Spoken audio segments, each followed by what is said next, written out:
बेंगलोर जाना पड़ता है, या युवा आज 13,000, 14,000, 15,000 रुपये महीना में 10 से 12 घंटे काम कर रहे हैं। ऐसे युवाओं का भविष्य अगर साइंस सिटी बनती है तो नागपुर, हैदराबाद, बेंगलोर से भी ज्यादा अच्छा डेवलप होके उसका इंडिया के डेवलपमेंट में रोल आएगा। That is what I am offering for the people of Nagpur.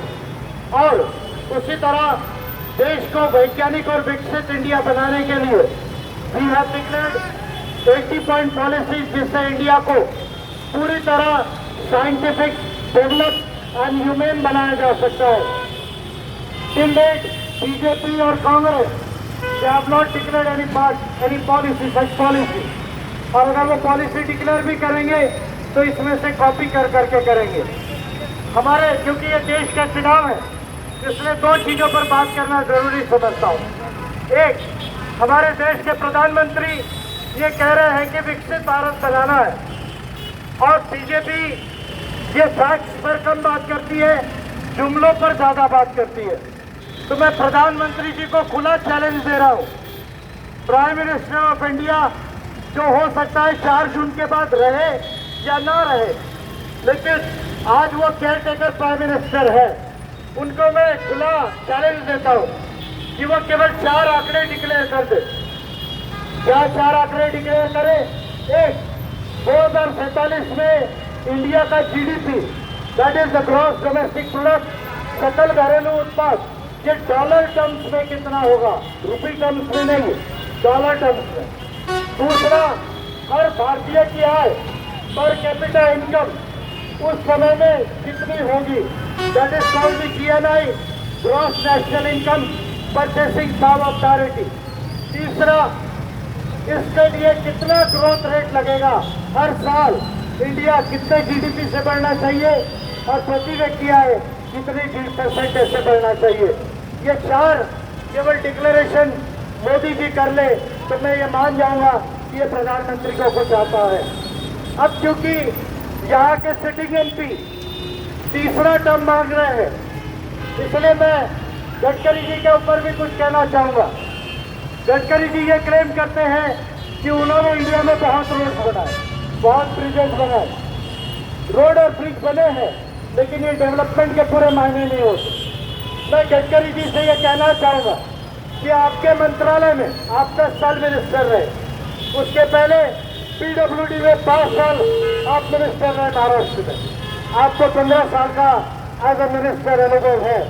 उसके बावजूद आपके मंत्रालय की वजह से इंडिया को 9 लाख करोड़ से 15 लाख करोड़ रुपए का हर साल नुकसान हो रहा है, क्योंकि इंडिया के रोड का जो डिजाइन है उस पर 460 लोग हर दिन मर रहे हैं। रोड क्वालिटी इंडेक्स में इंडिया 48 रैंक पर है। और जो प्रधानमंत्री जी ये कहते थे कि मैं न खाऊंगा न खाने दूंगा, मैं न खाऊंगा न खाने दूंगा, मैं न खाऊंगा न खाने दूंगा, तो वही बीजेपी ने वही प्रधानमंत्री के पार्टी को 6,000 करोड़ रुपया इलेक्टोरल बॉन्ड से वेरियस कंपनी ने दिया, जिनको इन्होंने कॉन्ट्रैक्ट दिया, उससे डोनेशन लिया। इस इलेक्टोरल बॉन्ड के डोनेशन को सुप्रीम कोर्ट ऑफ इंडिया ने इलीगल जो है वो घोषित किया। 6,000 करोड़ रुपया बीजेपी को इलेक्टोरल बॉन्ड से मिला। और जो गडकरी जी साफ सुथरा होने का बड़ा जो है वो आगे बढ़ रहे हैं, उनकी ही मंत्रालय के 3 कंपनी से बीजेपी ने, जिनका मैं नाम भी लेना चाहता हूं, नवयुगा इंफ्रास्ट्रक्चर लिमिटेड, जिसने उत्तराखंड में झारखंड के जो 21 दिन तक जो मजदूर जो फंसे थे उससे 55 करोड़ रुपया बीजेपी को इलेक्टोरल बॉन्ड से इन्होंने लिया। उसके बाद डीएलएफ कमर्शियल लिमिटेड, इससे बीजेपी को 170 करोड़ रुपया गडकरी जी के मंत्रालय ने दिलवाया। तीसरा, उससे बड़ा मेगा इंफ्रास्ट्रक्चर लिमिटेड, इससे गडकरी जी के मंत्रालय ने 600 करोड़ रुपया भारतीय जनता पार्टी को डोनेशन दिलवाया। यानी एक हाथ से कॉन्ट्रैक्ट दिया, दूसरे हाथ से डोनेशन दिलवाया।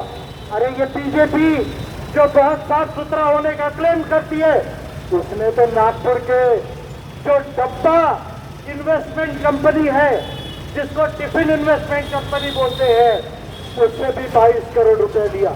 तो क्या ये भारतीय जनता पार्टी जो बड़ी साफ सुथरी होने का क्लेम करती है, जो गडकरी जी बहुत साफ सुथरा होने का क्लेम करते हैं, क्या वो साफ सुथरे हैं या उन्होंने भी करप्शन किया है, जिसको सुप्रीम कोर्ट ऑफ इंडिया ने इलेक्टोरल बॉन्ड्स को इलीगल कहा है?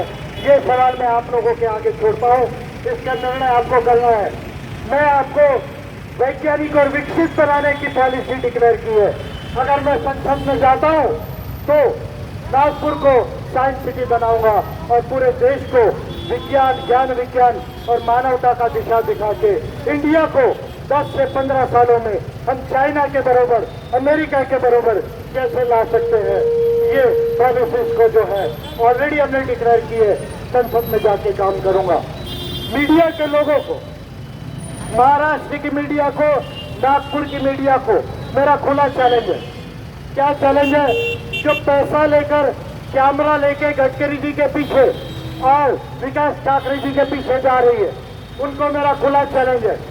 1 घंटे का लाइव डिबेट विजय मानकर, नितिन गडकरी और विकास ठाकरे जी के बीच में करा ले। विजय मानकर, नितिन गडकरी, विकास ठाकरे जी के बीच में 1 घंटे का अनकट, अनएडिटेड लाइव डिबेट करा ले और पूरे नागपुर के लोगों को देख लेने दे कि विजय मानकर को ज्यादा आता है, गडकरी जी को ज्यादा आता है या विकास ठाकरे जी जो ज्यादा से ज्यादा बंबई के लिए केवल ठीक है, उनको आता है।